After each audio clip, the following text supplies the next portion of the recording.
ಅವನಾಗಿ ಅವನು ಬೆಳೀತಾ ಇದ್ದಾನೆ. ಅವ ಕಾಂಗ್ರೆಸ್ಸಲ್ಲಿ ಇರಬೇಕಲ್ಲ. ಕಾಂಗ್ರೆಸ್ನಲ್ಲಿದ್ದಾನೆ. ಅವನಾಗಿ ಅವನು ಬೆಳೀತಾ ಇದ್ದಾನೆ. ನಾಳೆ ನಿನ್ನ ನಿಲುವು, ನೀನು ತೀರ್ಮಾನ ತಗೋ. ಇವತ್ತು ಯಡಿಯೂರಪ್ಪನವರು ಅವ್ರವ್ರ ಇದ್ರ ಮೇಲೆ ಅವ್ರಿಗೆ ಬಿಟ್ಟರೆ ಜನ ನಿಮ್ಮನ್ನು ಎತ್ತಬೇಕು. ಅದು ನಿಲುವು ಅಂತ ಬಿಟ್ರೆ, ಇಲ್ಲ ನಿಮ್ಮ ಸ್ನೇಹಿತನ ಹೆಗಳಿಗೆ ಹಾಕ್ಬಿಟ್ರು, ನೋಡಪ್ಪ ನನ್ನ ಮಗನಾದ್ರೂ ಬೆಳೆಸಪ್ಪ ರಾಜಕೀಯವಾಗಿ ಅಂತ. ಇಲ್ಲ ಇಲ್ಲ ಇಲ್ಲ ಇಲ್ಲ, ಕೇಳಿ ಶಿವಕುಮಾರಿಗೆ ಕೇಳಿ, ಸಿದ್ದರಾಮಯ್ಯ ಅವ್ರಿಗೂ ಕೇಳಿ. ನಾಳೆ ಬಂದವನಪ್ಪ ನಿಮ್ಮ ಜೊತೆಯಲ್ಲಿ ಸೇರಿದ್ದಾನೆ, ನೀವುಂಟು ಅವರುಂಟು. ಒಟ್ಟಾರೆ ರಾಜ್ಯ ರಾಜಕಾರಣದಲ್ಲಿ ಕುಟುಂಬದ ರಾಜಕಾರಣ ಇರಬಾರ್ದು ಅನ್ನೋದು ನಿಮ್ಮ ಕೊನೆ. ಒಬ್ಬರು ಇಬ್ಬರು ಜನ ತಡ್ಕೋತಾರೆ, ಹೌದು. ಒಂದು ವೃಕ್ಷ ದೇವೇಗೌಡರದ್ದು ಒಂದು ಬೀಜ ಇರಲಿ ಅಂತ ಹೇಳ್ದವನು ನಾನು, ಉತ್ತಮ ಬೀಜ.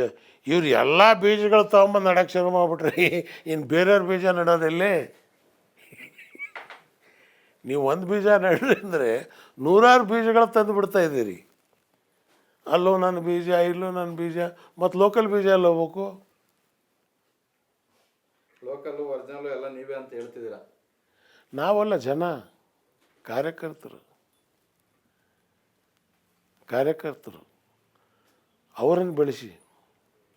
ಅದಕ್ಕೆ ಬಸವಣ್ಣ ಹೇಳ್ತಾನೆ, ಬಂಧುಗಳು ಬಂದರೆ ಸಮಯವಿಲ್ಲವೆನ್ನಿ, ಪ್ರಜೆಗಳು ಬಂದರೆ ತೋರಣವ ಕಟ್ಟಿ. ಇದು ಸಿದ್ಧಾಂತ ಯಡಿಯೂರಪ್ಪನ ಮನಾಡಿಂದು. ಇದು ನೀವು ಬೆಳೆಸಿದ್ದು ಯಾರಿಗೆ? ರಾಘವೇಂದ್ರ, ವಿಜಯೇಂದ್ರ, ಶೋಭಕ್ಕ, ಅಡಿಷ್ನಲ್. ಇಷ್ಟು ಬಿಟ್ಟರೆ ನೀವು ಮೂರನೇದು ಏನಾದರೂ ಮಾಡೋಕ್ಕೆ ಹೋಗಿದ್ದೀರಾ? ಹಾಗಾದ್ರೆ ಯಾರನ್ನೂ ಬೆಳೆಸಿಲ್ವಾ ಯಡಿಯೂರಪ್ಪ? ಎಲ್ಲಿ ಅವು ಜನ. ಈ ವಿಜೇಂದ್ರ, ಇವನು ಯತ್ನಾಳ್ ಏನು ಹೇಳ್ತಾನೆ, ಪ್ರತಾಪ್ ಸಿಂಹ ಏನು ಹೇಳ್ತಾನೆ, ಅವ್ರದ್ದೆಲ್ಲ ಒಂದು ವಿಜೇಂದ್ರ ವಿರುದ್ಧ ಒಂದು ದೊಡ್ಡ ಟೀಮೇ ಇದೆ ಬಿಡಿ. ಯತ್ನಾಳು, ವಿಜೇಂದ್ರ, ಯತ್ನಾಳು, ರಮೇಶ್ ಜಾರಕಿಹೊಳಿ, ಯೋಗೇಶ್ವರ ಅವ್ರ ಜೊತೆ ಇದ್ರು. ಈಗ ನಿಮ್ಮ ಜೊತೆ ಬಂದರು. ಈಗ ದೊಡ್ಡ ಟೀಮು ಸಣ್ಣ ಟೀಮು ಅಂತ ನಾನು ವಿಮರ್ಶೆ ಮಾಡೋಕ್ಕೆ ಹೋಗಲ್ಲ. ಒಟ್ನಾಗ ಬಜಾರಲ್ಲಿ ಹೊಡೆದಾಡ್ಕೊತಿದ್ದಾರೆ. ಈಗ ಸೀತೆ ಪಾತ್ರ ಹಾಕವ್ರೆ, ರಾಮ ನಾನು ಅಂತ, ರಾಮ ಅವರು ಅಂತ. 2 ಜನ ರಾಮಂದರು ಹೊಡೆದಾಡ್ತಿದ್ದಾರೆ, ನಾನೇ ರಾಮ ಅಂತ.